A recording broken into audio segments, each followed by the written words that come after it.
I'm Taylor Leverett. After the death of Michael Horan, I sat down with Guilford Metro 911 Director Melanie Jones. Keep in mind, the center was the one to get the call that fatal day Horan was shot and killed. This is our extended conversation. Walk us through what is a day like here at the center? So we have 12-hour shifts. The teams come in at 6:15 a.m. or 6:15 p.m. and we have call take positions as well as radio dispatch positions. And everybody in the center has to be able to call take. We have non-emergency lines as well as 911 lines, and it can be anything from a breaking and entering in progress to a shooting to a robbery. You know, it just varies based on the day of the week and time actually. So. And a particular call that I'm referencing here is the one from earlier this week. Walk us through that day. So we got the call initially as a suspicious person inside the food line, and that's how the call was dispatched. The first officer on scene got there, and already a second car was already on the way. But we didn't have any idea what had transpired until we started receiving calls from inside the store from people that were in the food line.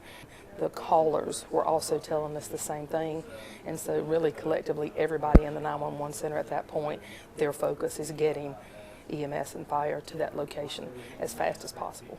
You know, I think, did this remind you a little bit of a similar event that happened? It did, yeah. Last year, December the 30th, we had the same scenario. We had calls coming in telling us that an officer had been shot. And the actually paramedic was on scene at that Sheets when that happened last year, and paramedic called us by radio and told us that they had just had a shot, shots fired, and subject was down. So paramedic was already on scene at that one. So the same one. Mm-hmm. Wow. I mean, how does that, when you realize that, what does that bring, emotions it brings up?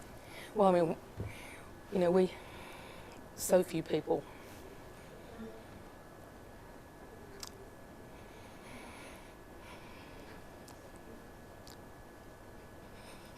sorry. I understand the mental trauma because we can't go. We just have to get help there.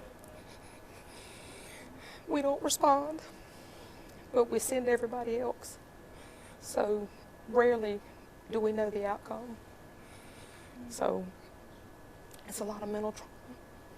Talk about, what happens after you get the call. It still stays with you. Yeah, for sure. We have a really good wellness program now that the city implemented in September of 2021. And the wellness that it provides is 10 free clinician visits per event. And so we strongly encourage our employees to take advantage of that because we have to have healthy ways of dealing with the mental trauma that we have.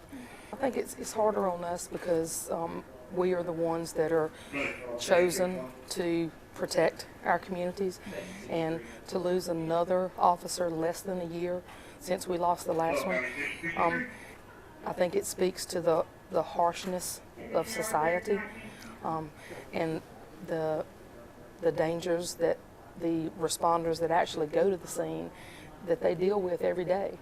And we're very well aware of what they deal with. I, having been a deputy, I'm very well aware of what they deal with. But it doesn't make it any easier to take another loss less than a year.